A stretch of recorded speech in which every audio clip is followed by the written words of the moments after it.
የነብራ እህቶች ተመልሼ መጥቻለሁ። ተመልሼ ስመጣ ማለት ነው እንግዲህ ፍየሎችን ለማስረዳት ነው የመጣሁት ማለት ነው። በነገራችን ላይ ያው ቢረዱ እንኳን ቢነገራቸው ስለማይገባቸው እስቲ ከነ ምልክቱ አምጥተን እንደውም ከገባቸው ትንሽ እያዩም እንኳን እየመረራቸውም እንኳን ከዋጡት ብዬ ነው በዚህ ቪዲዮ የመጣሁት ማለት ነው። በመጀመሪያ ደረጃ መናገር የምፈልገው ማለት ነው አብርሽ ለውሽሚት ማለት ነው ለሚስትነት ወይም ሊያፈቅራት በረጅም እንጨት እንኳን እንደዚህ አድርጎ አይነካትም ማለት ነው። ይሄንን ማወቅ ግድ ይላችኋል። በተለይም ደግሞ የውሽሚት ደጋፊዎች ማለት ነው።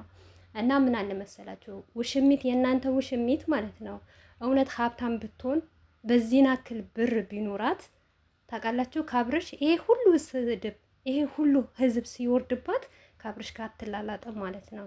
አብርሽ በዚሁ አጋጣሚ ማለት ነው ያንተ ሰራተኛ ስለሆነች በጣም ደስ ብሎኛል። ሲቀጥልም ደግሞ የሩታ ሰራተኛም ስለሆነች ደስተኛ ነኝ ማለት ነው። ምክንያቱም አብርሽ የሰራውን የሩታ ስለሆነ የትም ስለማሄድ በደንብ አድርጋችሁ ነግዱባት ማለት ነው። ቀብራራዬ ሩታዬ የእኔ ንግስት፣ ዋው እቺ የመሰለች ሰራተኛ አለችሽ። ለካ እስከዛሬ ያላወቅኩም ነበር።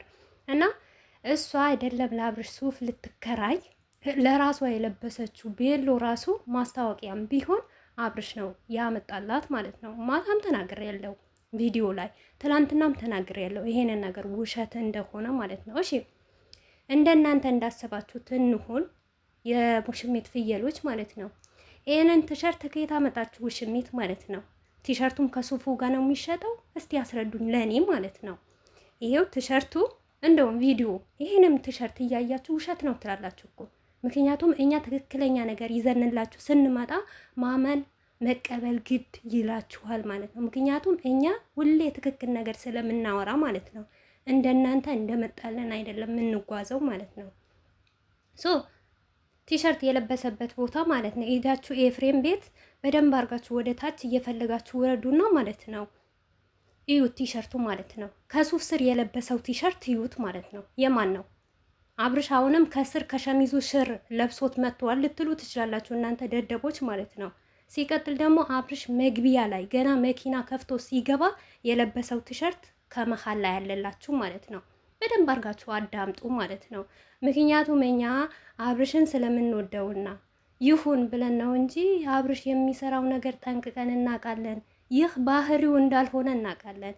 ይሄ ባህሪውን ስለምንጠላው ነው። የበፊት ማንነቱ ይመለስ እያልን ነው። ገባችሁ? የሄርሜላ ፍየሎች ማለት ነው። ሲቀጥል ማለት ነው አንድ ሴት የፍቅር ጥያቄ ስታቀርብ ምንም አይደለም።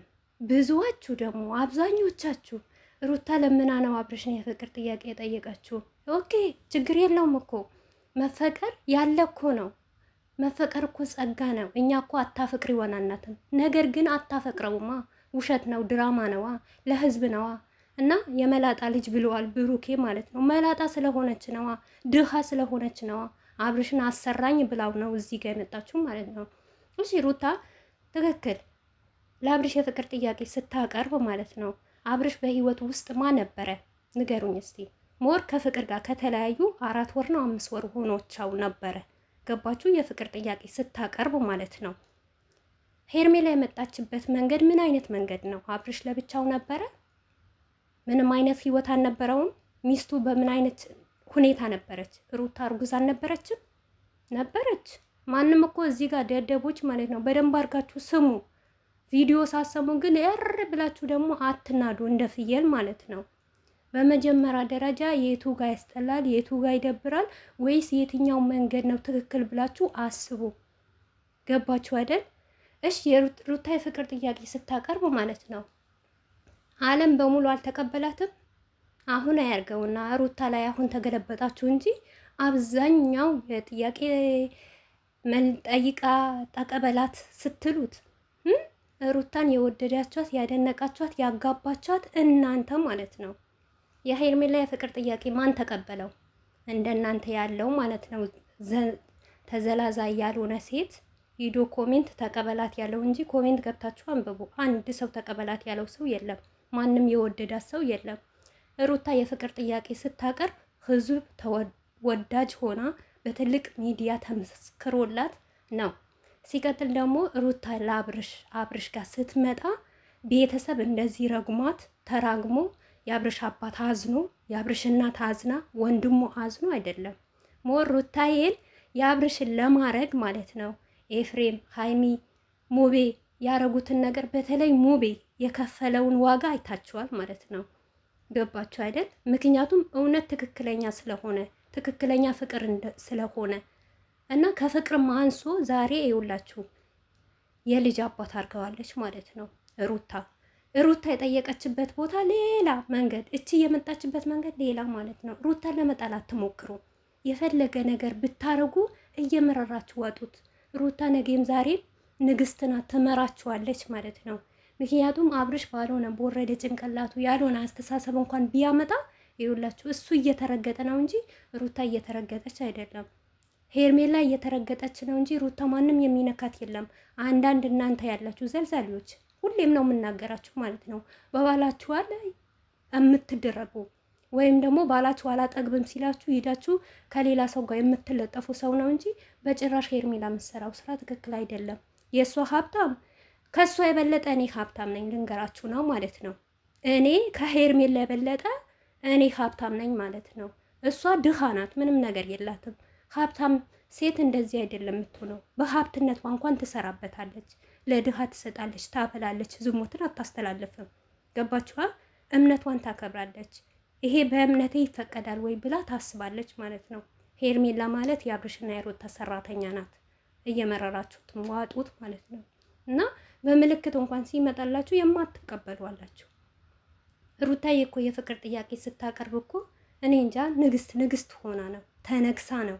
ቡታጅራ በሙሉ ወዷት አድንቋት። እስቲ ወደ ኋላ ሂዳችሁ የነ ኤፍሬምን የነ ብሩኬን ነገር እዩት።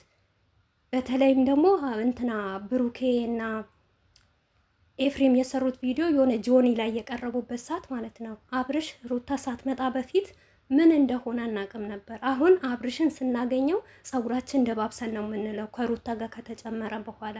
ይሄ የማይከዳ ነገር ነው። ጊዜ ያነሳል፣ ጊዜ ይጥላል ማለት ነው። የጊዜ ነገር ሆኖ ነው እንጂ እንደ ሩታ የወደዳችሁት ያደነቃችሁት አልነበረም ማለት ነው። እና ትናንትና ተመካክረው ነው ይህንን ሁሉ የተመካከሩት፣ ሩታን ለመስበር ሩታን ለማስቀናት ነው።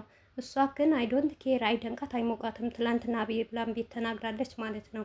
እኔ ከህይወት ያውጥቼዋለሁ፣ በቃ የተፋሁትን ምራቅ መልሼ ያላነሳውም። እንደዛ ሆኗል አብርሽና እኔ ከአብርሽ የምፈልገው ነገር ነበረ፣ አለቀ፣ ተፈጸመ ብላለች ማለት ነው። እና ሴት ሆናችሁ ሩታን ለመጣል አትሞክሩ። መቼም አትወጥቅም የኛ ንግስት ማለት ነው። ሁሌም ንግስት ናት። ሁሌም ደግሞ እናነግሳታለን ማለት ነው። ሁሌም የበላይ እንድትሆን ማለት ነው። ሄዱ ቲክቶክ ሰፈር እዩ ማለት ነው። ሩታን እንዴት እንደሚያረጓት ማለት ነው። ዩቱብ ላይ ራሱ ማለት ነው። ድምቀቷ ብቻ ይበቃቸዋል ማለት ነው። እቺ አይደለም አብርሽ ሊያገባት ማለት ነው። እውነት የፍቅር ጥያቄ እንኳን ሊያቀርብላት አቅርባው